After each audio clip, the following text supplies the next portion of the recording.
Right, so here's the thing about this so-called ceasefire on the Lebanese front. It's only ever been a ceasefire if you squint hard enough to pretend the body count doesn't matter.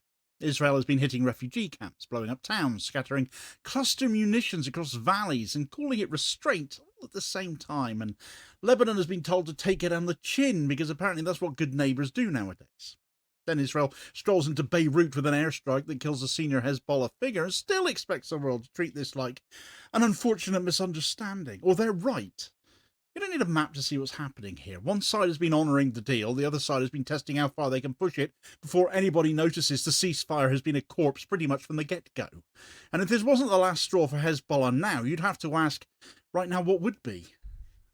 Right, so a ceasefire only exists when both sides stop shooting. Pretty obvious, isn't it? And Israel hasn't stopped for more than 5 minutes at any point in the last year as far as Lebanon is concerned.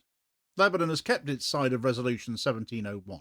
Hezbollah have held its fire, and Israel have carried on as if the agreement was just a technicality for Lebanon to follow and obey, and not for them.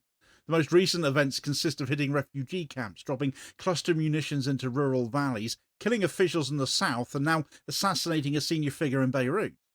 So the idea that this thing has fallen apart is too generous by half. You can't fall apart if you were never intact to begin with.